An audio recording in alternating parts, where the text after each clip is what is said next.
ಪಶ್ಚಿಮಘಟ್ಟ ಪ್ರದೇಶದಲ್ಲಿ ಅತಿ ಹೆಚ್ಚು ಮಳೆಯಾಗ್ತಾ ಇದೆ. ಇದರ ಪರಿಣಾಮ ಗೋವಾ ಮತ್ತು ಲೋಂಡಾ ಮತ್ತು ಬೆಳಗಾವಿ ಇದನ್ನು ಸಂಪರ್ಕಿಸುವಂತ ರಸ್ತೆ ಏನಿದೆ, ಈ ರಸ್ತೆಯಲ್ಲಿ ಭಾರಿ ಮಳೆ ಆಗಿದೆ. ಅದರ ಪರಿಣಾಮವಾಗಿ ರಸ್ತೆಯಲ್ಲೆಲ್ಲ ನೀರು ನಿಂತ್ಕೊಂಡಿದೆ.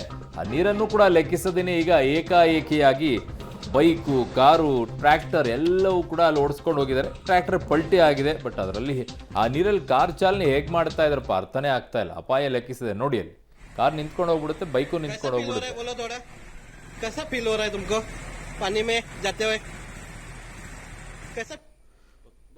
ಅದರಲ್ಲಿ ಆ ನೀರಲ್ಲಿ ಬೈಕ್ ಅನ್ನು ಪಾಪ ದಾಟ್ಸ್ಕೊಂಡು ಹೋಗ್ತಾ ಇದ್ದಾರೆ. ಅವ್ನು ಯಾರೋ ನಿಲ್ಸ್ಕೊಂಡು ಮಾತಾಡ್ತಾ ಇದ್ದಾನೆ. ಬೈಕ್ ನಿಂತೋಗ್ಬಿಡುತ್ತೆ. ಅದು ಗಾಡಿ ಇಂಥ ನೀರಲ್ಲಿ ಮೂವ್ಮೆಂಟ್ ಇದ್ರೆ ಮೂವ್ಮೆಂಟಲ್ಲಿ ಹೋಗ್ಬಿಡುವ ಗಾಡಿ. ಅವ್ನು ಯಾರೋ ನಿಲ್ಲಿಸ್ಬಿಟ್ರೆ ಗಾಡಿ ಮುಗೀತದೆ. ಹಿಂದೆ ಸೈಲೆನ್ಸರ್ ಪೈಪಲ್ಲಿ ನೀರು ಹೋಗುತ್ತೆ, ಅಲ್ಲಿ ಗಾಡಿ ಡಮಾರು ನಿಂತ್ಕೊಂಡು ಹೋಗುತ್ತೆ. ಯಾರೋ ಒಂದು ತಲೆ ಬ್ರೇನ್ ಇಲ್ವ ಅವನಿಗೆ ಮಾತಾಡ್ಸೋನಿಗೆ. ಅಯ್ಯೋ, ಇನ್ನೊಂದು ಕಡೆಗೆ ಅಲ್ಲಿ ಕಾರ್ನವರು ಕೂಡ ಹಂಗೆ ಮಾಡ್ತಾ ಇದ್ದಾರೆ. ಅದು ಎಂಥ ಸಾಹಸದಲ್ಲಿ ಹೋಗ್ತಾ ಇದ್ದಾರಪ್ಪ ಕಾರ್ನವರಂತೂ. ಒಂದು ಟ್ರ್ಯಾಕ್ಟರ್ ಬೇರೆ ಪಲ್ಟಿ ಆಗ್ಬಿಟ್ಟಿದೆ ನೋಡಿ ಕಾರು. ಆ ನೀರಲ್ಲಿ ಸಾಹಸನೇ ಅದು ಆ್ಯಕ್ಚುಲಿ. ಎಳ್ಕೊಂಡು ಹೋಗುತ್ತೆ, ಇಲ್ಲ ಗಾಡಿ ಬಂದಾಗಿ ನಿಂತ್ಕೊಳ್ಳುತ್ತೆ, ಏನೂ ಮಾಡೋಕ್ಕಾಗಲ್ಲ. ಆಮೇಲೆ ದೊಡ್ಡ ದೊಡ್ಡ ಗಾಡಿ ಆದರೆ ಹೋಗುತ್ತೆ. ಬೈಕು, ಕಾರು, ಆಟೋ ಇವೆಲ್ಲ ಸ್ವಲ್ಪ ಕಷ್ಟ.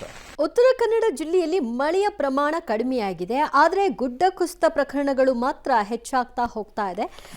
ಇದು ಅಲ್ಲಾಗ್ತಿರುವಂತಹ ಮಳೆಯಿಂದ ಆದಂತಹ ನಂತರದ ಎಫೆಕ್ಟ್. ಕುಮಟಾ ತಾಲೂಕಿನ ರಾಷ್ಟ್ರೀಯ ಹೆದ್ದಾರಿ 766ರಲ್ಲಿ ಕುಮಟಾ ಶಿರಸಿ ಹೆದ್ದಾರಿಯಲ್ಲಿ 4 ಕಡೆ ಗುಡ್ಡ ಕುಸಿಯಲ್ಪಟ್ಟಿದೆ. ಮರಗಳು ಧರೆಗೆ ಉರುಳಿವೆ. ಹೀಗಾಗಿ ಸಂಚಾರ ಅಸ್ತವ್ಯಸ್ತವಾಗಿದೆ. ಈ ಕುರಿತು ನಮ್ಮ ಪ್ರತಿನಿಧಿ ನವೀನ್ ಸಾಗರ್ ಒಂದು ವರದಿ ಕೊಟ್ಟಿದ್ದಾರೆ, ನೋಡೋಣ. ಗಳಲ್ಲಿ ಗುಡ್ಡ ಕುಸಿಯುವಂತಹ ಆತಂಕವನ್ನು ತಂದೊಡ್ಡಿದೆ. ಅದರಲ್ಲಿಯೂ ಬಹುತೇಕ ಹಲವು ಭಾಗಗಳಲ್ಲಿ ಈಗ ಗುಡ್ಡ ಕುಸಿರುವಂಥದ್ದು.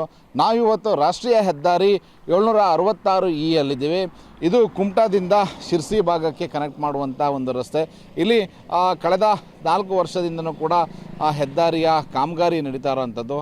ಆದರೆ ಈಗ ಕಾಮಗಾರಿ ಒಂದು ಭಾಗದಲ್ಲಿ ಪೂರ್ಣ ಆಗ್ತಾ ಇದ್ದಾವೆ, ಕೆಲವು ಕಡೆ ಬಂದ್ ಮಾಡಲಾಗಿದೆ. ನೀವು ನೋಡ್ಬೋದು, ಈಗ ಹೆದ್ದಾರಿಯಲ್ಲಿ ಕಾಮಗಾರಿ ಪೂರ್ಣ ಆಗಿರುವಂತಹ ಭಾಗದಲ್ಲಿ ಈಗ ಗುಡ್ಡ ಮತ್ತೆ ಕುಸಿದಿದೆ.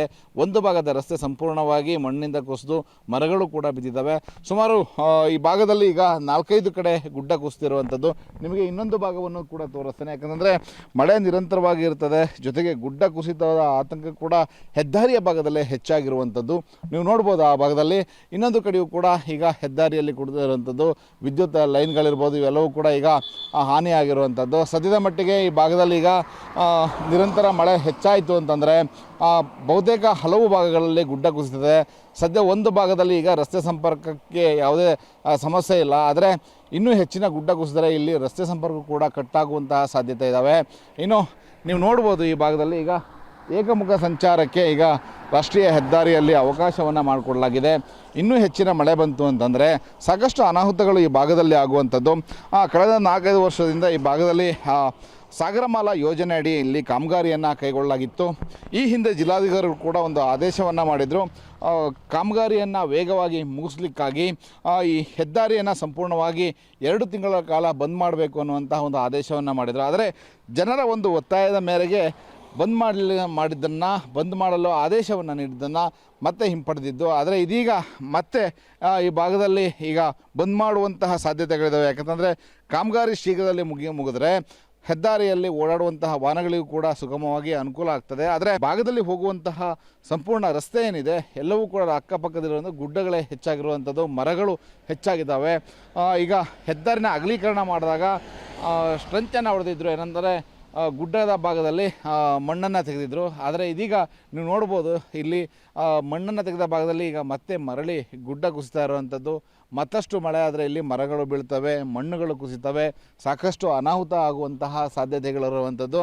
ಒಟ್ಟಿನಲ್ಲಿ ಉತ್ತರ ಕನ್ನಡ ಜಿಲ್ಲೆಯಲ್ಲಿ 439ಕ್ಕೂ ಹೆಚ್ಚು ಭಾಗದಲ್ಲಿ ಗುಡ್ಡ ಕುಸಿಯುತ್ತೆ ಅನ್ನೋಂತಹ ಒಂದು ಸೂಚನೆಯನ್ನು ಈಗಾಗಲೇ ಹವಾಮಾನ ಇಲಾಖೆ ನೀಡಿತ್ತು. ಅದರಂತೆ ಈಗಾಗಲೇ ಸುಮಾರು ಒಂದು 5-6 ಕಡೆ ಈಗ ನಿರಂತರವಾಗಿ ಗುಡ್ಡ ಕುಸಿತಾ ಇರೋದನ್ನು ಕಾಣ್ಬೋದಾಗಿದೆ. ಕ್ಯಾಮರಾಮನ್ ಸುರೇಂದ್ರ ಜೊತೆ ನವೀನ್ ಸಾಗರ್, ಪಬ್ಲಿಕ್ ಟಿವಿ, ಕಾರವಾರ. ಮಳೆಗಾಲದ ಸಂದರ್ಭದಲ್ಲಿ ಜಲಪಾತಗಳನ್ನು ನೋಡೋದೇ ಒಂದು ಅದ್ಭುತ, ರಮಣೀಯವಾಗಿರುತ್ತೆ. ಅದನ್ನು ನೋಡಬೇಕು, ಎಂಜಾಯ್ ಮಾಡಬೇಕು. ಆದರೆ ಅದರ ಮಧ್ಯದಲ್ಲಿ ಹುಚ್ಚಾಟ ಮಾತ್ರ ಕೆಲವರು ಮಾಡ್ತಾ ಇರ್ತಾರೆ. ನೀವು ಹೇಳೋದು ಹೇಳ್ತಾ ಇರಿ, ನಾವು ಮಾಡೋದು ಮಾಡ್ತಾ ಇರ್ತೀವಿ ಅಂತ. ಕಾಫಿನಾಡು, ಮಲೆನಾಡು ಜಲಪಾತಗಳ ಬಳಿ ಪ್ರವಾಸಿಗರು ಏನು ಹೋಗಿದ್ದಾರೆ, ಮೊಂಡುತನ ಪ್ರದರ್ಶನ ಮಾಡ್ತಾ ಇದ್ದಾರಲ್ಲಿ. ಮೂಡಿಗೆರೆ ತಾಲೂಕಿನ ರಾಣಿಝರಿ ಮತ್ತು ಬಂಡಾಜೆ, ಕೊಡಿಗೆ ಫಾಲ್ಸ್ಗಳ ಬಳಿ ಪ್ರವಾಸಿಗರು ಹುಚ್ಚಾಟವನ್ನು ಮಾಡ್ತಾ ಇದ್ದಾರೆ. ಆ ದೃಶ್ಯವನ್ನು ನೋಡ್ತಾ ಇದ್ದೀರ. 2-3 ಸಾವಿರ ಅಡಿ ಆಳದ ಪ್ರಪಾತದ ಜಲಪಾತಗಳ ಬಳಿ ಪ್ರವಾಸಿಗರು ಹುಚ್ಚಾಟವನ್ನು ಆಡ್ತಾ ಇರೋದು. ಸ್ವಲ್ಪ ಯಾಮಾರಿದ್ರು ಕೂಡ ಅನಾಹುತ ಅನುಭವಿಸ್ಕೊಳ್ಳಿ ಬಿಡಿ. ಸಾಯಕ್ಕೆ ಅಂತಲೇ ಹೋಗಿರೋರ್ಗೆ ಇನ್ಯಾಕೆ ಬದುಕಿಸ್ತೀರ, ಹೋಗ್ಲಿ ಬಿಡಿ ಅಂತ ಪೊಲೀಸರು ಜಿಲ್ಲಾಡಳಿತ ಎಷ್ಟೇ ಮನವಿ ಮಾಡಿದ್ರು ಕೂಡ ಯಾಕೆ ಮಾಡ್ತೀರಾ, ಬಿಟ್ಬಿಡಿ, ತಲೆನೇ ಕೆಡಿಸ್ಕೊಬಿಡಿ. ಪ್ರವಾಸಿಗರು ಮಾತ್ರ ಡೋಂಟ್ ಕೇರ್ ಅಂತಿದ್ದಾರಂತೆ. ಮದ್ಯ ಸೇವಿಸಿ ಗಾಂಜಾ ಅಮಲ್ನಲ್ಲಿ ತೇಲಾಡ್ತಾ ಇದ್ದಾರಂತೆ. ಅಯ್ಯೋ, ಯಾವುದ್ರಲ್ಲಾದರೂ ತೇಲಾಡ್ಕೊಳ್ಳಿ.